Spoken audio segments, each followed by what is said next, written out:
It's only been about 2 weeks, but it feels like it's been like 84 years since I've started a video on fragrances. Honestly, I said I'll upload whenever it strikes my fancy, and I guess my fancy was to take off for 2 weeks and enjoy the Christmas season with my family.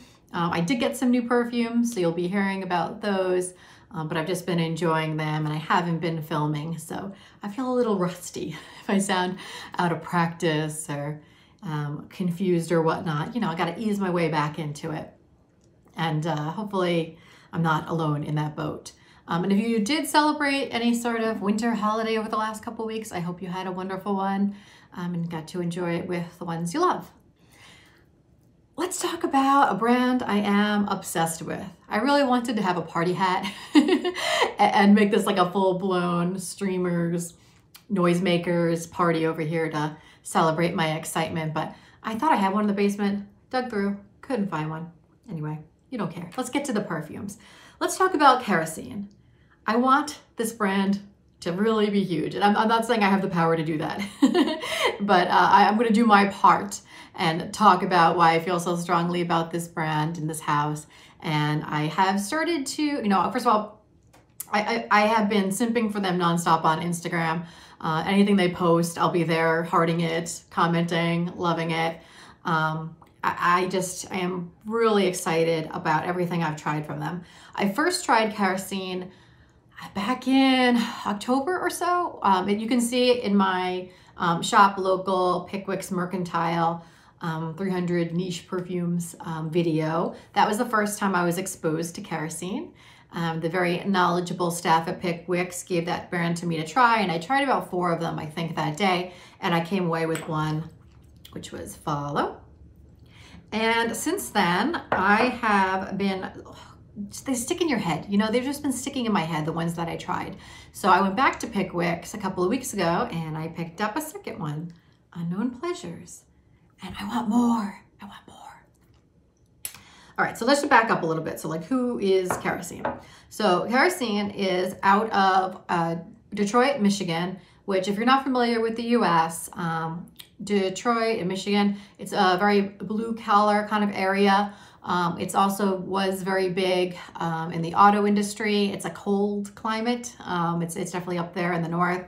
So when you look at the About Us section on Kerosene's website, they talk about how they were very inspired by some of those gritty blue collar type of strong scents. And they thought was interesting is they talked about how they like unique scents, you know, obviously like Kerosene, which the brand is named after. And that kind of stuck with me a little bit too, because I'm a person who also has enjoyed some oddball scents like gasoline. I've never smoked. I don't support smoking. I'm so glad that that's not really a thing anymore in my circles. But back when I was growing up in the 80s, I did like the smell of secondhand smoke outside. Like I used to try to inhale it. Bad for you. Don't do that. But I used to like the smell. So, you know, just having those unique scents. So that's part of the inspiration for Kerosene scents. They also talk about liking warm scents as well. So again, here's what they look like. I love the bottles. I just like they have the names kind of hammered in here, and the letters are just like a little bit off. They look, you know, really manufactured by hand. That's how they look. They just kind of look unique in that sense. And I like the bottles because they're dark, which protects the juice, but they're slick. Like they've got the square shape that fits nicely and wherever you're storing them. God, listen to me shill. not sponsored. The caps here are heavy and they have like this gritty texture to them, but you can still see the juice inside. And that's important to me, because I know there's some other brands that try to protect the juice by using bottles that obscure what's inside, and it does protect it, but then you can't really see what's in there. With these, you can see how much is left. Oh, any scents? Oh my goodness. Okay.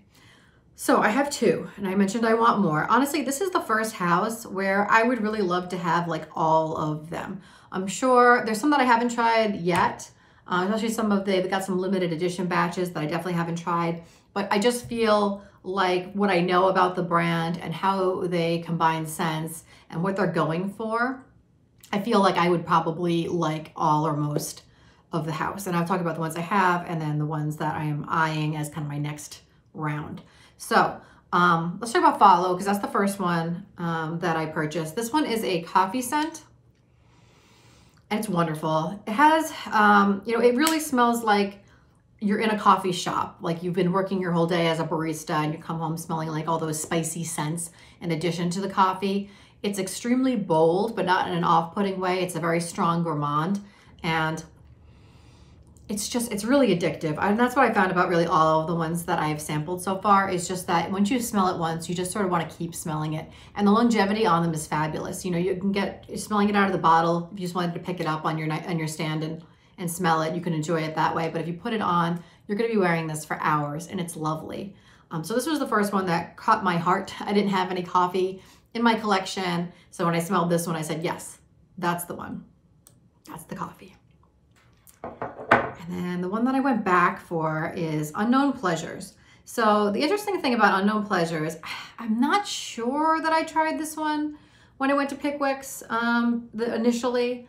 I might have, but I honestly, on the name, I get it confused with, that's what I'm pulling up right now, the other one that is not really that similar, Sweetly Known. Sweetly Known and Unknown Pleasures, for some reason, I keep getting those names confused. But Unknown Pleasures, I think this is their top selling one, and I can see why. When I had heard about this one, I wasn't sure it was going to be for me, but I went specifically to smell it because I had heard such good things about it. So the reason I wasn't sure it was for me is because I had heard it was a tea scent. And again, maybe I'm wrong about this because I am still fairly new to fragrances, but when I heard tea scent, what I had pictured was more of like a fresh, natural, earthy kind of smell. And it is not that whatsoever. It is a gourmand. And what I get a lot is I get like a lemon cookie is what I get a lot, but it's just, I do get that tea. And that's what's so unique about it, is that that tea scent is there, but it's just wrapped up in all these like warm, sugary, it's got this vanilla and waffle cone element to it that just make it so sweet, but not in like a one note boring sweet. It's extremely unique. And I think it's because of that tea element that just makes it extremely unique. When my husband smelled it, he was just like, oh, that smells like a delicious vanilla. And I'm like, yeah, there's some vanilla, but there's also a lot going on. And it lasts like crazy. And it's wonderful in the cool weather too. It's so comforting in the cool weathers. I'm obsessed with it. I wore this for, you know, like a week straight, I think, when I got it. I was just spraying it and enjoying it. I didn't need to spray it that much. I just loved the fresh, the freshness of smelling it over and over again, but it really did last all day too. And then when I was there, so there's a couple I mentioned that I had been eyeing, and I was really on the fence. I really wanted to buy one that day. I was shopping for Christmas presents. I wasn't trying to come home with a bunch of stuff for myself. So I didn't buy more, but this is the other one that I was looking at. It is Oud Elements, Oud. And this one has oud, cedar, sandalwood, amber, vanilla, lavender, and orange bitters. And it has, it's supposed to be like a woodiness, I mean, not woodiness, well, woodiness too. There's supposed to be a smokiness to it. And I picked that up, and I really liked the smokiness. And it was a cold day outside, and it would have been really great to kind of wear that out and enjoy it. This one was just, I couldn't turn this one down. So I had to have this one, but I think that's the one I'm coming back for next. And then, see, I'm just rattling these off. I'm trying to make this happen. Like, get the sample sets. I can go to Pickwick's. I can try them. I can come home with a bottle. If you can't, they do ship internationally. So if you can't do this smell-a-thon like I've been doing, get the Discovery set, because I think you're going to find some treats in there. Anyway, Fields of Rubus.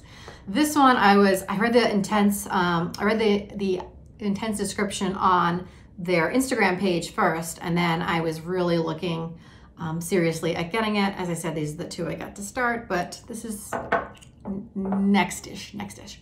So Fields of Rubus, this is the description. Underfoot, dense dark patches of raspberries are crushed with every step, leaving behind a trail of dry patchouli footprints. And you know I love my patchouli. Drafts of musk and vanilla draw you to place in the middle of nowhere, embracing you in a state of contentment. So the notes here are raspberry, plum, apple, tobacco, musk, vanilla, sandalwood, cedar, and patchouli, all of which is calling my name. I need this one. This is up there for me. So those two are my probably next purchase. Other ones that I have tried and am serious about, but I'm probably not going to be my next just based on the notes in them. So I'm getting ahead of myself. Dirty Flower Factory is one that I tried both on my initial trip to Pickwick's And then when I went back the second time, I almost pulled the trigger on it. Dirty Flower Factory is their jasmine, and they do it well. It's a nice jasmine. It also has orange blossom, peppercorn, chili pepper, sandalwood. So it's a warm, spicy jasmine. They do it well. It's a good one. If you have a empty spot in your collection for a jasmine, I would push you towards smelling this one. I have so much jasmine. I felt like I have a lot of perfumes that do that one well. So that's why I didn't pull the trigger on Dirty Flower Factory. But if I ever do want a next jasmine, I would give them serious consideration. And then Triptych, that's the other one that I tried. Apparently this is, according to their Instagram, this is doing really well in Europe. It's a lemon, geranium, rose, pepper, cedar, and sandalwood, so like a woody floral. Not something, again, I was particularly looking for. I struggle sometimes with the earthy stuff. I liked the smell of this. I just couldn't see myself wearing it as much as I could the gourmands that I picked up, or some of those spicy, smoky, patchouli scents that I just love. So that's why I did not get that one, but it was also on my list. And then the last one I'm going to talk about before just vaguely continuing to rattle off things about the brand is Sweetly Known, which I mentioned is the one that the name, sometimes I get it in my head, like I forget whether I have Unknown Pleasures or Sweetly Known. I don't know why. It happens to me sometimes, like just those two names sound similar to me. They're not that similar. But it's also, it's a cocoa sugar, burnt caramel, vanilla. So it's another gourmand. So maybe that's why, between the fact that it's another gourmand and it has like another name that's like pleasure, sweet, I don't know. That I get them confused. But this is another great one, Sweetly Known. I did smell this one at Pickwicks. It was another love for me. But I think I am going to move away from the gourmands, even though they're done very well here, and try something, as I said, either a rude Elements or Fields of Rubus next time. Those are my next two. All right, so just to talk more about the brand, things I haven't tried, they also do have some limited editions, which are really specific type of scents. They've got a winter of '99 one, a summer of '84 one that sound really fun and unique. Have not tried them. They also recently listed this. I think this is the one they just listed, Black Vines. I think this is like a, sorry to mumble, ivy, fig, anise, cinnamon, fir, balsam, tonka, incense, and vanilla. It sounds really cool. I think it's supposed to be like a licorice situation, which is really interesting to me. I feel like that could be really hit or miss, the way licorice is as like a food. It could be really hit or miss for you. I'm so curious. I don't know if they have this one at Pickwicks. I'm gonna ask next time I go in to see if I can smell it for myself. But it's just, as I said, something about this house where, I've critiqued Juliet Has a Gun for taking some swings, and then it doesn't seem like they necessarily hit for me or hit for everybody. I feel like Kerosene also takes swings in that way, but for some reason they're more palatable. Like they're really pulling it off in a way that I feel like you're not going to go out there and offend the town, even if you're wearing something unique. So like, as I said, when I heard tea, I wasn't really into it. I smelled it. I was like, perfect. They're just, whatever they're doing it well. And that goes for the scents, the quality, the bottles. The price point for me is also really solid. I don't know what it looks like if they try to ship it internationally. Once you add on all those fees, it might be a little bit more out of reach for some people.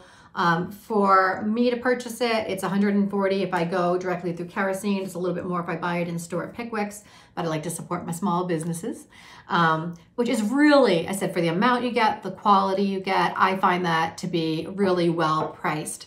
But yeah, so it looks like internationally. They do have places you can get it in person internationally. If you go onto Kerosene's website, which of course I'm gonna link, you can see where in your country you can obtain these and maybe not have to pay all that shipping, import fees, whatever, what it looks like at that point. I think is that review all in one breath?